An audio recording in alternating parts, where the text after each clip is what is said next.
आपका annual function नहीं बल्कि एक हमारी विरासत को याद दिलाती है और बच्चों में विरासत याद रहे उसी संबंध में ये आपका कार्यक्रम किए जाते हैं।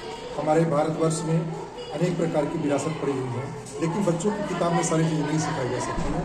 उनको हम लोग डिफरेंट एक्टिविटी के द्वारा सिखाते हैं, जिसमें मान लीजिए कि अभी जब जैसे हमने देखा कि चारों युग का वर्णन हुआ, तो चारों युग का वर्णन हुआ, चारों युग का कौन युग में क्या होता था, कैसे चलता था, क्या होता था, ये सारे चीज़ आपका यहाँ पर दिख रहा है। उसी प्रकार से हमारे कंट्री में डिफरेंट जगह पर डिफरेंट कल्चर है, डिफरेंट पहनावा है, डिफरेंट भाषा है। ये सारे को हम लोग एक थीम बेस पर प्रोग्राम के अंदर रच कर बच्चों को सिखाते हैं, दिखाते हैं, ताकि वह उसको सीख करके कल के डेट में अगर वो एक देश का जो नागरिक बना वो आपका एक सुशिक्षित सभ्य एवं विद्वान नागरिक बना। हमारा स्कूल का ध्येय इतना ही है कि बच्चे सिर्फ किताबी ज्ञान नहीं दे बल्कि विरासत के साथ साथ अपनी कंट्री के अपनी धरोहर को भी बचा सकें। इसी उद्देश्य से ये कार्यक्रम कराएगा। जिस तरह से आज के युवा जो हैं कहीं ना कहीं हमारे संस्कृति को लेकर भूलते जा रहे हैं, और जिस तरह से आप अभी परफॉर्मेंस कर रहे थे बच्चे, जो संस्कृति को दिखा रहे थे, हम लोग महाभारत रामायण कहीं ना कहीं चीज़ को लोग भूलते जा रहे हैं, क्या मैसेज आएगा इससे लोगों के बीच? नहीं, ये आपका एक ऐसा चीज़ है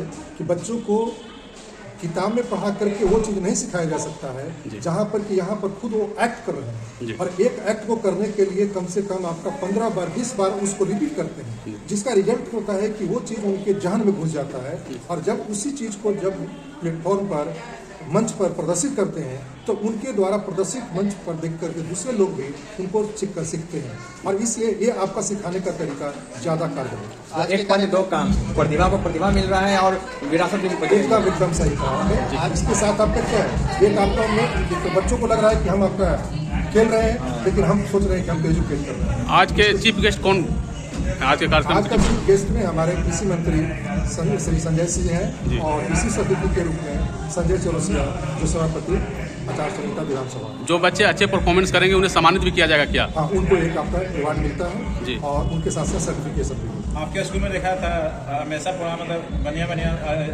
आज आप महाभारत के रखा है, अगली बार आप दूसरे में देखा। हाँ, होता है क्या कि सारे विरासत को एक साथ आपका एक लिमिट टाइम के अंदर नहीं किया जा सकता है, इसलिए एक ही वर्ष में सारा चीज़ नहीं दिखाया जा सकता है। उसको हम लोग अलग अलग वर्ष में अलग अलग थीम लेकर के चलते हैं, लेकिन मेरा कार्यक्रम सिर्फ नाच गान नहीं होता है, सबका सब टोटल ना किसी न किसी थीम पर बेस्ड होता है। एजुकेशन के साथ कितना मायने रख रहा है आज के डेट में? अगर AI को देखा जाए, और अभी मैं आपको पुरातन की बात कर रहा हूँ, तो हमारे पुराने समय का जो AI था वहाँ तो अभी आगे पहुँचे भी नहीं।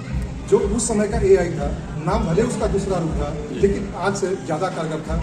आज बच्चे सीख रहे हैं और उसके तरफ अग्रसर। एक आखिरी क्वेश्चन होगा, एजुकेशन के साथ साथ एक्स्ट्रा एक्टिविटी बच्चों के बीच कितना मायने रख रहा है?